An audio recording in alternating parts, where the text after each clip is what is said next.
Hey everybody. I thought I'd talk about what you see down in the title while I kind of work on something here.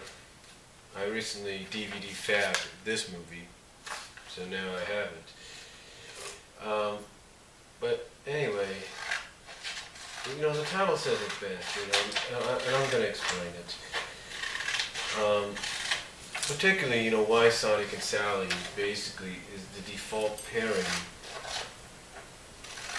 in the comics, if not in the franchise itself. Basically the comics and maybe whatever else, like cartoons and all that. But mostly, let's say the comics and everything. Why they're always basically the default pairing, why, why they always, end up together. And it's like I said, when I gave England some credit,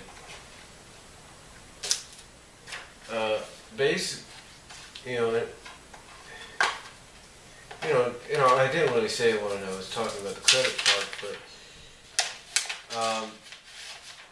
I've mentioned this before in text, I believe, and I think I've mentioned it in a video before, and if not, hopefully this helps out a little bit. But the reason they're always a default pairing in the comics, if you will. The reason Sonic and Sally always the default pairing is because, again, it deals with it's basically the mandates, if you will, that make that happen. Whether people want to hear that or not, it is indeed the mandates that make the Sonic Sally pairing in the comics occur. It's kind of like. It's kind of like, with Peter Parker and Mary Jane, It's like no matter what you put them through, they're always going to be the default pairing. Like right now, if you will, depending on which media you watch Spider-Man in, no matter the circumstance, whether it's the comics, not the new superior Spider-Man, if you will, but more like the other ones, like Friendly Neighborhood and whatever. When you take a look at them, and you say to yourself, basically, why are they the default pairing? Or you ask yourself that question is because no matter who Marvel would put Peter Parker with, he always ends up back with who he's intended to be with, and in this case, it's Mary Jane.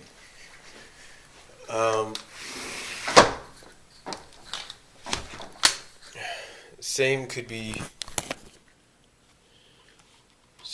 said for other Marvel characters as well as Superman and Lois. You take a look at them.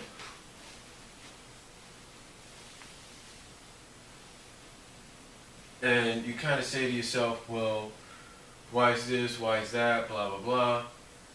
And, it just kind of sticks with you. It kind of bugs you at times because you don't really know why certain things are the way they are. It's like you want to try to understand, but you can't. You can't really understand specifically why certain things are the way they are. You can't understand, for example,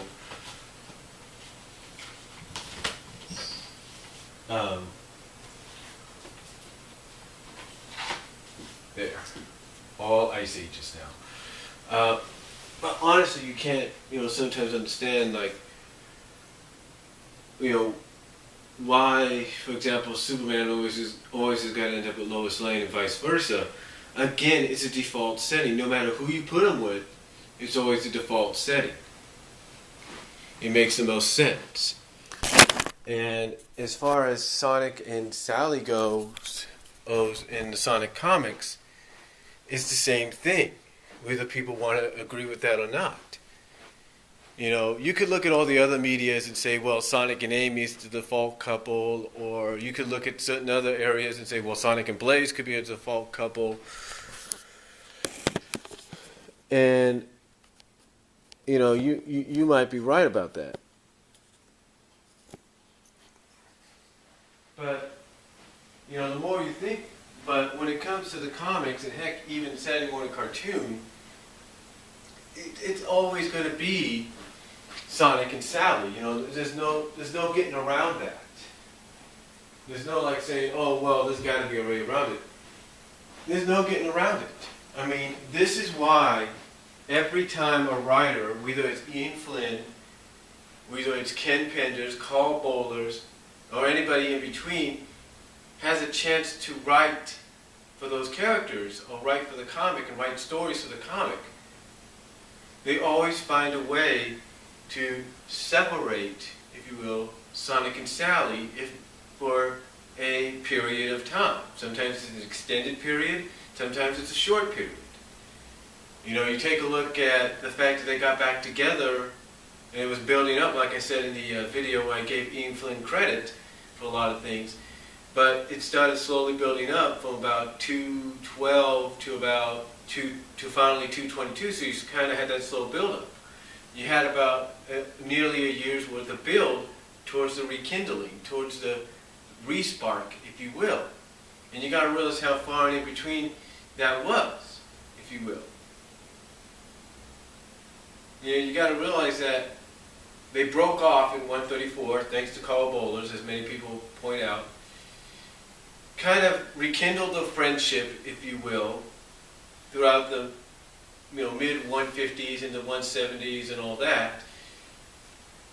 And again, it wasn't until, like I say, after the Iron Dominion situation and everything, that Ian Flynn slowly got them back together. So at times, you know, at times writers would find ways to put extended periods of time, I should say, where they were separated, where they weren't a couple. They were friends, but they weren't romantically linked. You get what I'm saying? And again, I know that sounds hard to believe, and you're probably asking, well, what does this have to do with them being the default couple, and not Sonic and Amy or Sonic and Mina, whatever? It's real simple. Again, it goes back to what I talked about in the past about mandates. You see, Sonic can't be in a long-term romantic relationship with anybody, according to his curators, to Sega. He can't be in any relationship whatsoever, long term. You know, because if they were to pair, because when they look at Amy, let's face it, they know that if they put him with Amy, it's got to be long term, because they're both, not just in the comics, not just in, like, say, other media like Sonic X and such, but mainly in the games. They realize that, so what do? They basically say, okay, fine, we'll pair her, we're going to have to put them together, you know, long term, as, you know, a long-term boyfriend and girlfriend deal. But they don't do that because that would be going against who Sonic is. And Sonic basically is an adventurer. You know, he's a global adventurer, and that's basically what makes Sally, in the eyes of some fans, in the eyes of many fans, the perfect companion, the perfect, well, not the perfect girl, but basically the perfect companion, but also the right, you know, the right girlfriend, if you will, when that scenario ever comes around. Because with Sally, you could turn on the relationship, and when it's needed, you could turn it off. Like right now, I mentioned this before, you kind of have a situation where, of course, she's roboticized and she's mechanized, weaponized, whatever, or modified and weaponized. You kind of have it turned off. Now, already people assume that as soon as she gets restored to normal, it's going to get turned back on. I wouldn't count on that. I would say the way Ian Flynn likes to work, expect a slow build-up again, and probably a little slower than last time, if you get my drift. But basically, this is why the Sonic-Sally pairing is the default pairing, you know, in the comics. because it's mainly the kind that you can, because it mainly works because you can switch it on and off. You know, again, if Sega decides someday, not someday, but if Sega ever decided, okay, we want to make Sonic and Amy a boyfriend and girlfriend, or we want to make Sonic and Blaze boyfriend and girlfriend, they got to do it. You know, not only, well, of course they got to do it, but that means Sonic would be in a long-term relationship, Sally would no longer be default, which obviously would be, which obviously a lot of fans would be okay with. But basically this would mean Sonic would now have a girlfriend in all media. But because, again, the way Sonic's portrayed as an adventurer who likes to go around the world and look for the next adventure around the corner, Sally is basically the best choice, the best option right now. And I know I'll get a lot of arguments about that, and that's fine. You know, everybody's entitled to their opinion. But like I said, you know, it's basically the reason why why they're always paired up when you think about it. You know, yeah, you kind of have subtle hints of maybe Sonic and Mina, like we did in the past, or Sonic and Bunny when that situation was happening, you know, with the false Antoine, or, you know, even at the end of 207, and as some people like to point out with the current arc right now, hints of a Sonic and Amy deal. Yeah, you can have all those hints, you know, those, I guess you could say, fan throw-ins, if you will, or throw-ins for the fans, or whatever you call it. But still, the point is, you can have all that, and it would work. I mean, if they wanted to put Sonic in Mina and say Mina's going to be the new on and off thing, fine. If they wanted to do with Bunny,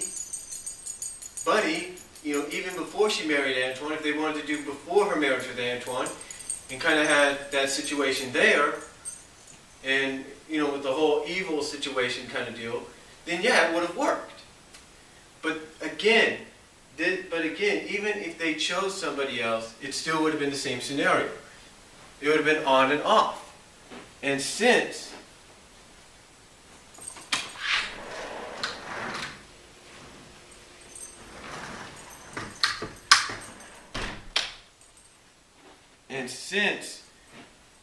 you know, they already have Bunny with Antoine, they have Mina with Ash, if you will. You know, they have Mina with Ash, if you will. You know, it only makes sense that, you know, that Sally would be that girlfriend that's kind of on and off. Yeah, they tried that in the past before Ian became the head writer with Fiona, and even under his writing, but it didn't work. Ian Flynn decided to call it off. But the point, again, that I'm trying to make, and I know I'm sounding like a broken record here, that despite how you feel about it, you got to add all these scenarios in. You got to add in the fact that there's mandates that say he can't have a long-term romantic relationship, only temporary, and you got to add in the fact that the only logical choice is not Amy, because it'd be going against how she's portrayed in the games. The logical choice is Sally. And again, I know some people will dispute that and argue that, and that's fine. You know, dispute and argue all you want. You have a right to it. But my point is, no matter how many times any fans out there come out and say, please end the Sonic and Sally relationship for good. Don't let them get together again. Please get rid of it. No matter how many times you say, how many times you want that, or you feel about it, you've got to realize it's still going to happen no matter how much you want it gone. It's just a matter of when it happens and how it happens. Sort of like with Superman and Lois Lane. Sort of like with Bruce Wayne, Selina Kyle, and so on. You know, so anyway, I thought I'd try to point that out a little bit. I know I kind of repeated myself a few times. Comment down below. Let me know what you guys think. Video response if you like. And I'll talk to you later. Peace out.